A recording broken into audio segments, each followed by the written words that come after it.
Are you finding it difficult to get everything done in a workday or work week or even month or quarter? Are you routinely struggling with the demands on your time and it means the quality of your work suffers? Or do you manage people and you're finding it really challenging to stay aware of what they're working on and if they're on track while also giving them the space that they need to get their jobs done? If any of this sounds familiar to you, you're going to want to continue to listen up, because today we are going to be talking all about how to manage time in a business and for yourself as somebody that works inside of the business.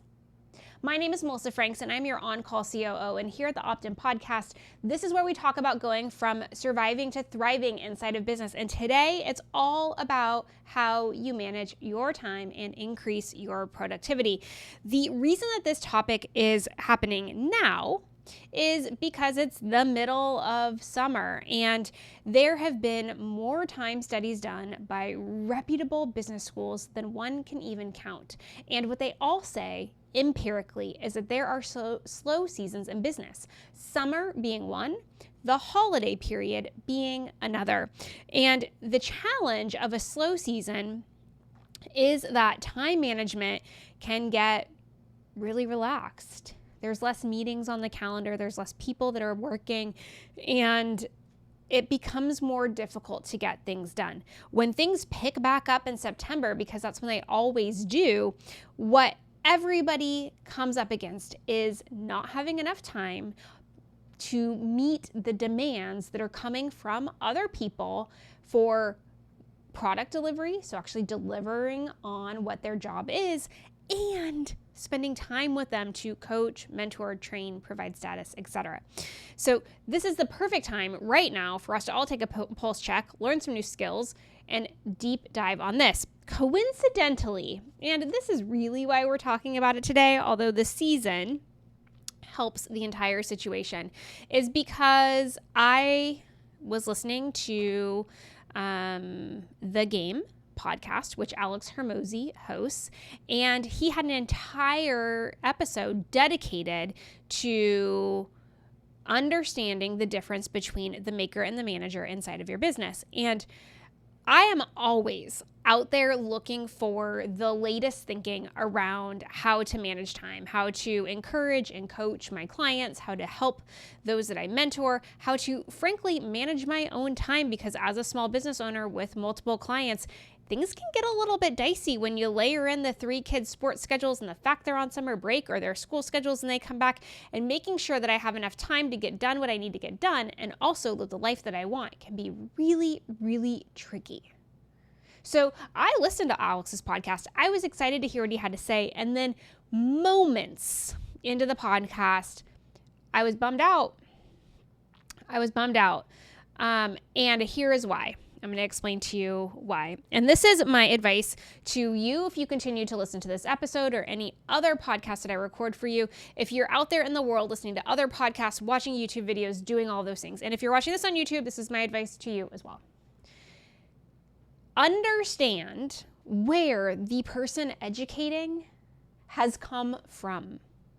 Know their backstory, know their frame of reference, know their experience, because everything that's communicated to you, especially in moments of teaching, learning, coaching, mentoring, is coming from that specific slice of life and business experience. In the case of Alex Hormozi, he has been wildly successful. At a very young age, he went to an Ivy League college, he got out, he went and became a business consultant, which is often what happens once you leave the Ivies. And then he started his own business. And the lesson that he was teaching specifically around makers versus managers was one that he learned inside of his business that he grew. And this is where understanding perspective becomes so incredibly relevant, because in the business that he had and the size of business which he had when he exited, and he's very famous for saying that he exited his business at $43 million. Sidebar for 1 second. Exiting a business at $43 million does not mean it's making $43 million in revenue. It means that's what the company was valued at. Likely,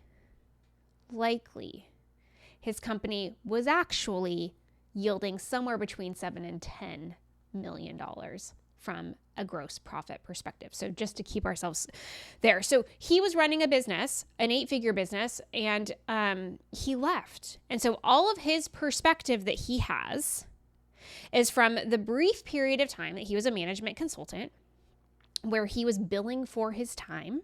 He was in a transaction of billing for his time, and from this small business ownership that he had.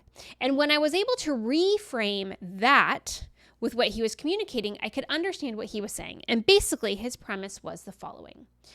There are 2 roles in every organization. There are the roles of the maker, and there are the roles of the manager. And the maker is the one creating output. Define it however you want. They are the ones that are building the marketing campaigns, creating the social content. They are the ones that are building the software. They are the ones that are defining the products. They are the ones making things in the business. And then you have the manager, and the manager is the one that's making sure that all of the stuff gets done. They're managing all of the people, they're managing all of the tasks, they're managing all of the project.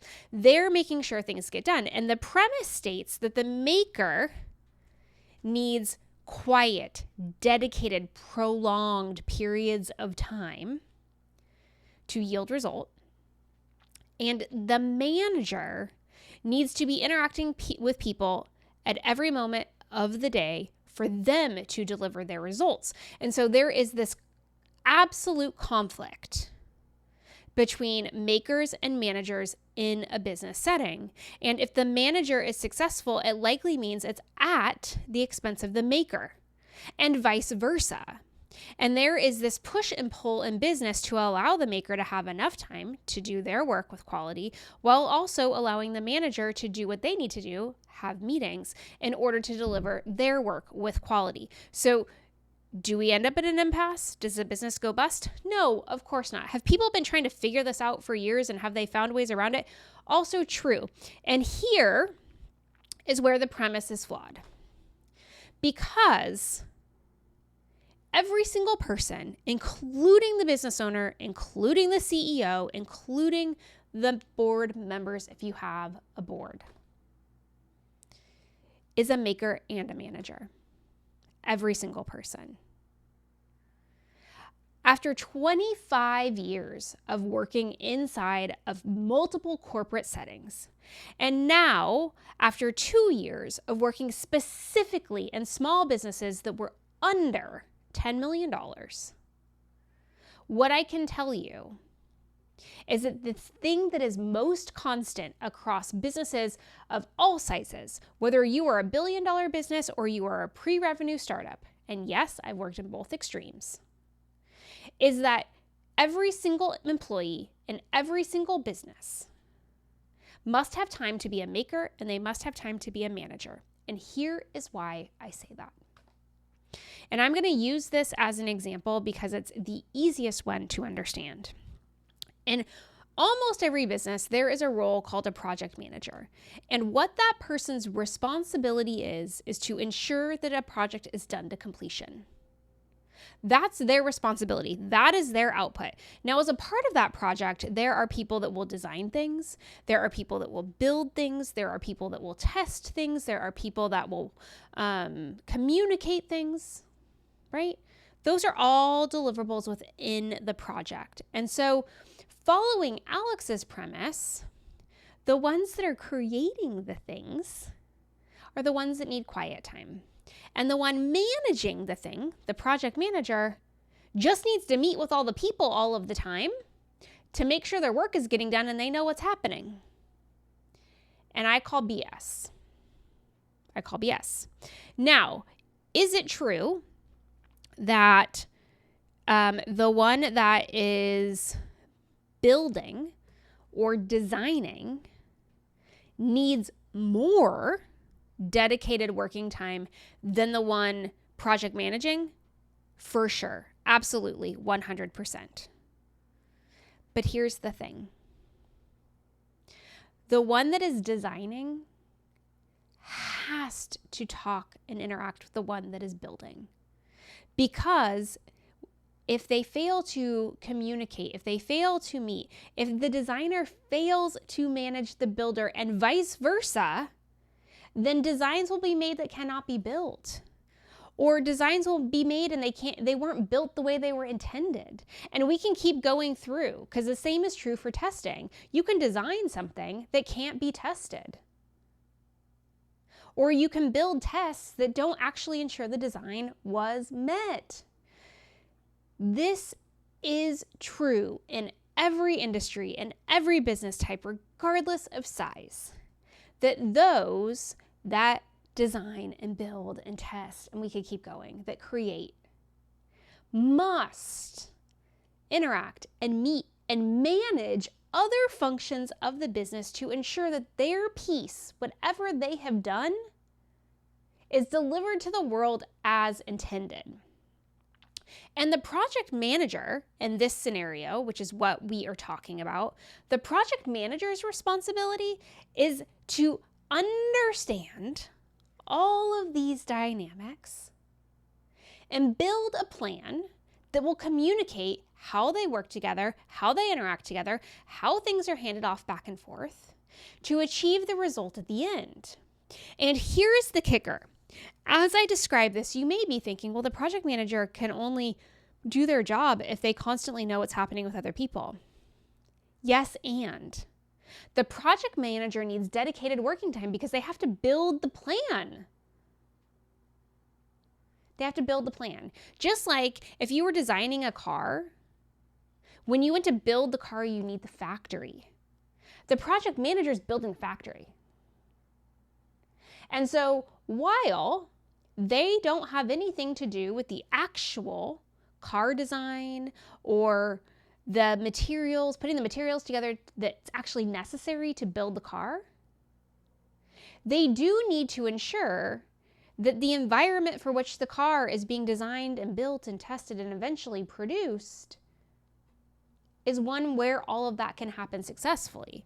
And so the project manager, just like all of the other roles, needs dedicated working time. And the fallacy is, continuing with this example, that the project manager just needs that dedicated time at the beginning and then they spend their time interrupting everybody else throughout. It's not true.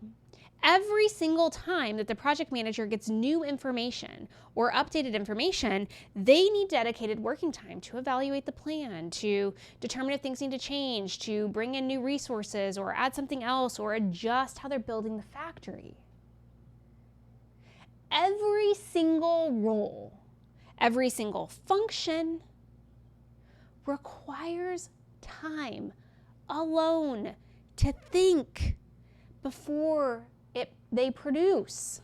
So this concept that you're either a maker or a manager is just BS. And so, Alex, I appreciate it. Your podcast absolutely has value. I listened to the whole thing and I nodded my head quite a bit because what he's talking about with building schedules and how to get these different types of roles to coexist peacefully and successfully and from a place of productivity inside of the business was spot on. The things that he talked about in the second half of the podcast where he was talking about how to align an organization to allow dedicated working time and management of the business itself made absolute sense.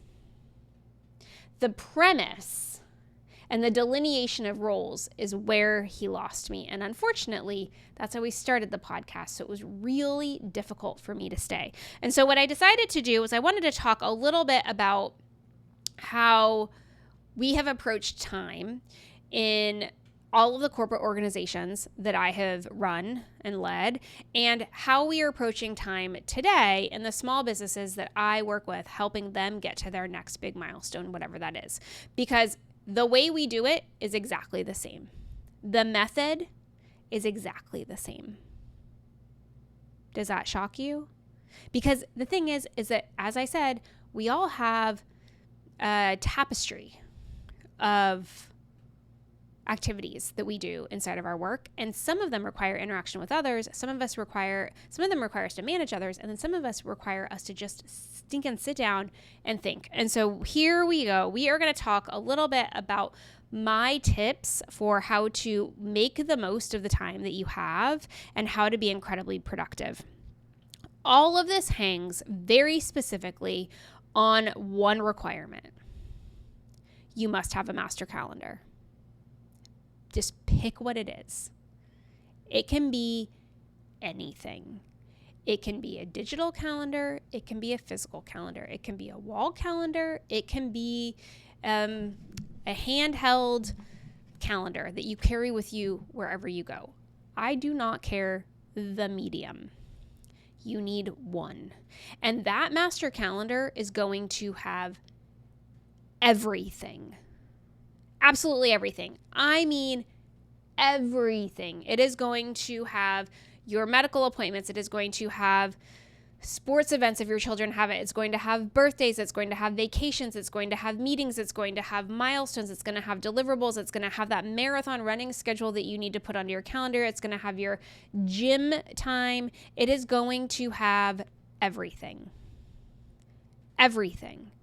Every single thing that is scheduled is going to be on the master calendar. Now, why? Because you need one place to see where you're committed. You need one place to see all of the things that you have going on. You need one place for you to start making decisions from. And that master calendar is going to tell you real quick where you need to start turning stuff down. It's going to tell you really, really fast where you have busy seasons you didn't even realize that you had, and where maybe it's not the best time to pick up a new habit or routine that's going to take more of your time away from you. The master calendar communicates to you how you're spending your time so that you can decide if it's the way you want to do it. This becomes really important the more commitments that you have. And I advocate really strongly for, if you're doing a digital calendar, that you make it as public as possible, because as soon as other people can see how you're spending your time and what you're doing, they also can help problem solve if they need some of your time, and they can see where they don't want to take it from. This master calendar, I always say all the time that your calendar is your best weapon, because if you use it correctly, it really sets boundaries for you. Your master calendar, as well as any calendar that other people have access to and they can see your availability from, must have start times and end times for your working periods. And here is one tip that I am going to give you that I actually didn't write down here, is that your start time and end time should not be when you show up to work and when you exit work, ever. If you are somebody that works 8 to 5, you should be scheduling your availability as 9 to 4 at a minimum. You must always give yourself a buffer at either ends of your day. Why? Because at the beginning of your day, you're coming in, you're getting the lay of the land, you're looking at your inbox, you're looking at your calendar, you're trying to figure out what your day is going to look like, and you need to plan for it.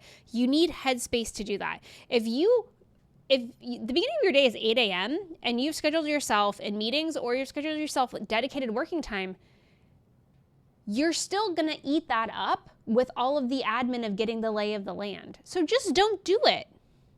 If you want to start your time block at 8 a.m., then that means that you're going to need to start your workday earlier than that. So pick the beginning of your workday and have it not actually be when you show up to work. I know. The same is for the end of the day. And that is because you're always going to want to leave things as you found them. It's just a best practice. I equate this a lot. An analogy that I use is that when you're going on vacation, you will clean your house. You will clean your house. You'll put everything away, because you'll clean out your refrigerator. You'll throw the garbage out. You'll do all of those things so that when you go on vacation and then you come home to a clean house. You come home and you know where all the things are, and you come home and your house doesn't stink because you have garbage that sat there for 10 days and rotten food in your refrigerator. So just like you make sure your house is in order before you go on vacation, Every day at the end of the day, you need a little bit of time to make sure your house is in order. Leave notes for yourself about where you left off. Double check your calendar the next day and make sure that it's still as you expected it to be and something crazy didn't happen that you need to adjust. Spend time wrapping stuff up. I always recommend it's an hour at the beginning and an hour at the end because you need it. Sometimes you need more. But really make sure that you are building that into your calendar, and whenever possible, keep it as consistent as you can. If you are an 8 to 5 warrior, then keep it 8 to 5 forever and ever and amen, which means that everybody knows that you're available from 9 to 4.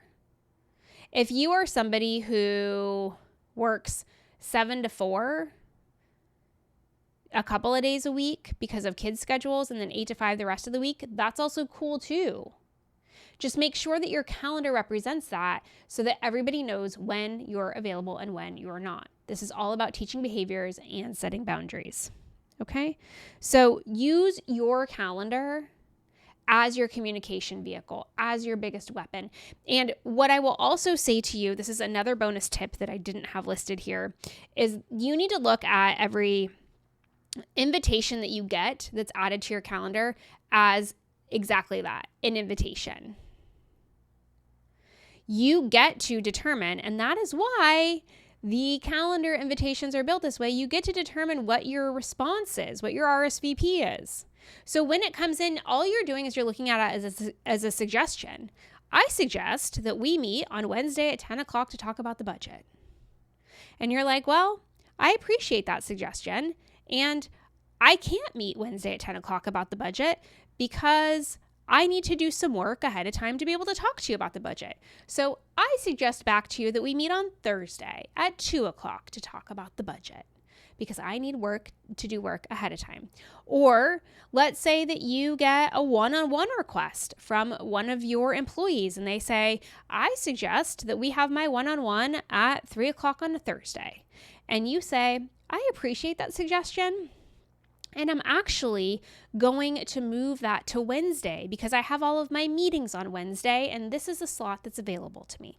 And when you approach invitations to your calendar like suggestions, then you put your brain in a space where you can say, do I agree with a suggestion or should I provide a suggestion back? And it becomes a conversation until you can get to a place where with whatever is suggested to you, aligns well with your calendar.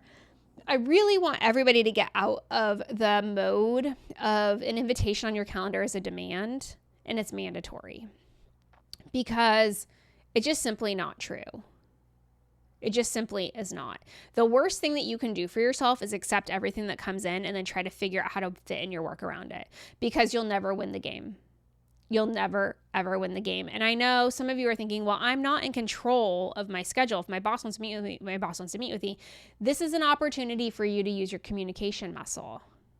This is an opportunity for you to talk to your boss and say, I really appreciate that you're being proactive in scheduling X, Y, and Z meeting. And for me, this doesn't work because of whatever. Can I suggest we do it here? Okay? Often I have had people that I have worked for that haven't had children or their children have long left the house. And in those scenarios, what would happen is I would recommend to them that we meet before 3 o'clock in the afternoon because my kids would get out of school and sometimes they would have sports and they had other things going on and my schedule wasn't predictable. And as soon as I explained to them why I preferred to not put meetings in my afternoon in case something came up with the kids, everybody was cool and we moved on. You've got to use your communication muscle. So now we are going to get down to it. Right now, we're going to get down to the tips that I have for you, and then I'm going to let you guys go because I know that I can be long-winded on this topic. So the first tip is that you need time blocks to get work done. You just do. Now, depending on your role and what you do and the type of work that you do, you have to determine what sort of time blocks you need. For example, as somebody that works in operations, I need time blocks to do things like document processes and to test technology and make sure it's working the way that it wants. And I need time to build reports or dashboards or do some financial analysis. And so I will build time blocks so that I can do my big thinking work.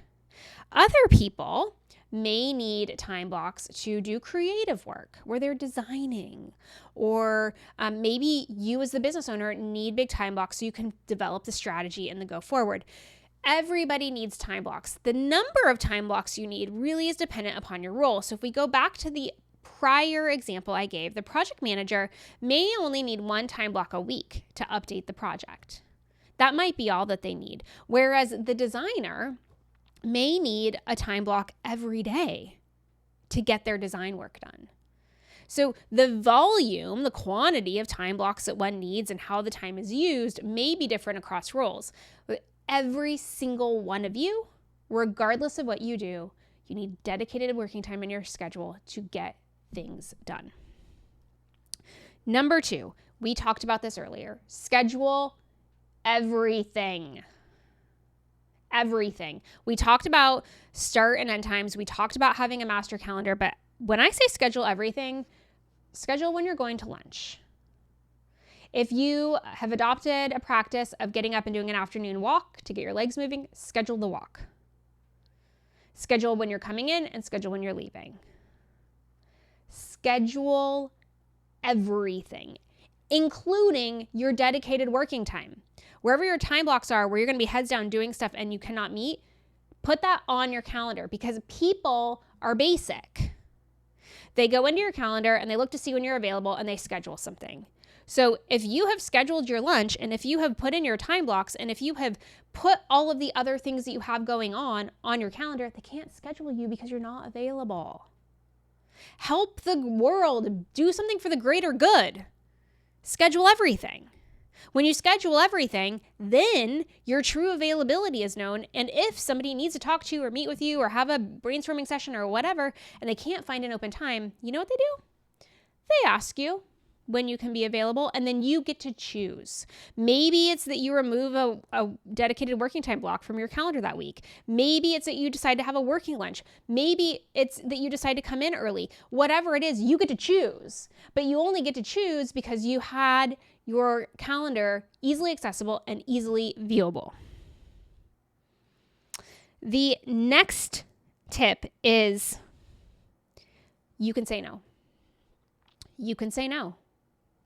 We talked about the suggesting and the inviting versus the demanding and making things mandatory, but you get to say no. And sometimes you get to say flat out no. Thank you so much for inviting me to this meeting.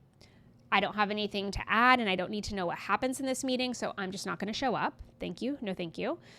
Sometimes you're going to say no and you're going to suggest a new time. Sometimes you're going to go. You're going to accept an invitation and then you're going to get there and realize that you don't actually need to be there and you're going to excuse yourself. You get to say no. You are the one that determines how you spend your time. You are the one that gets to decide how productive you are for the day. You are the one choosing to be in a meeting that has nothing to do with the work that you're doing and is wasting your time. We need to retire from the world of going to all the meetings that we're invited to and then complaining we have no time to get anything done because we're always sitting in meetings. Well, guess what? Very early on in my career, I became well known for walking out of meetings. That sounds horrible, doesn't it?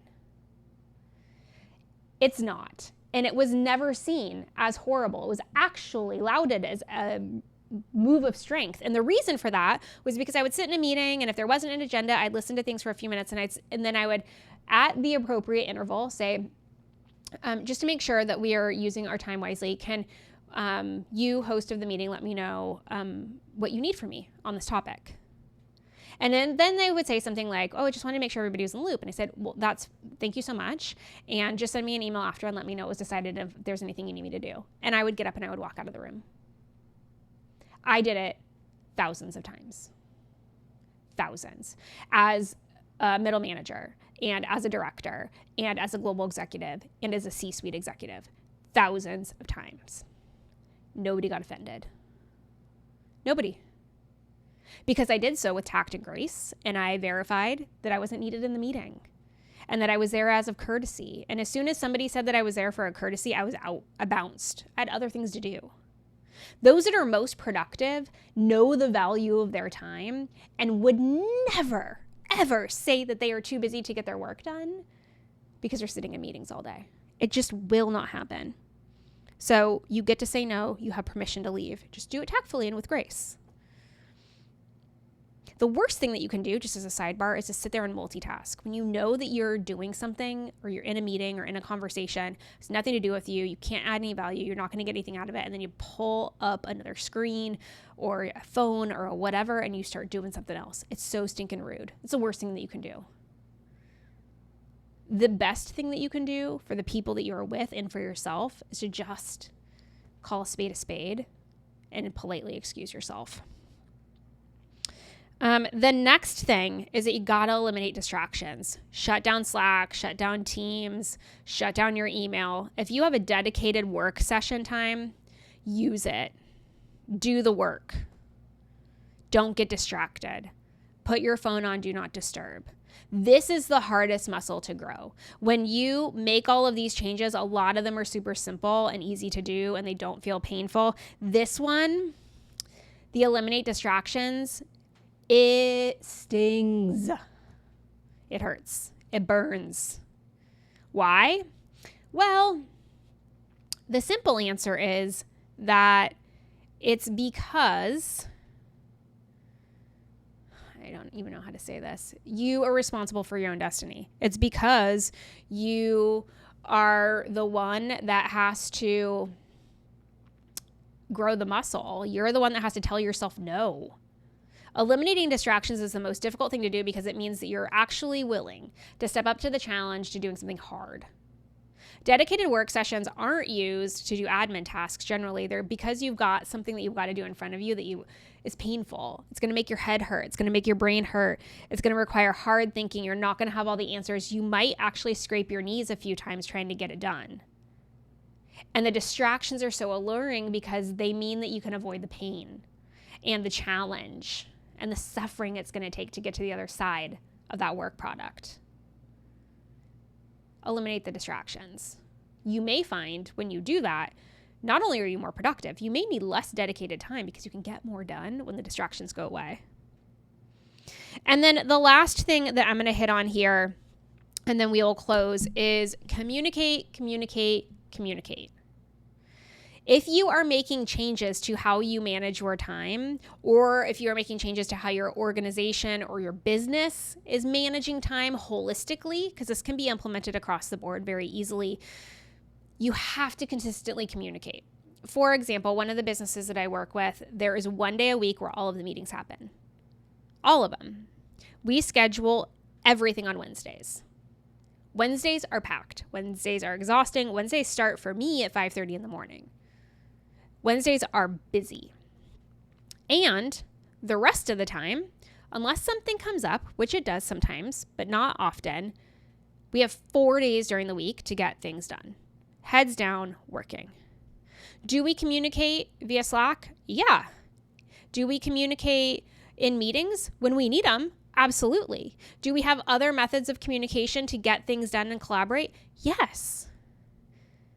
The goal is to have all of the meetings on one day so that we can clear the decks and get things done the rest of the week.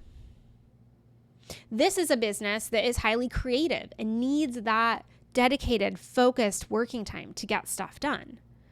So it's possible that you as a business owner or you as the executive or you as the team leader can identify the sort of work that your team does and say, this is our new best practice.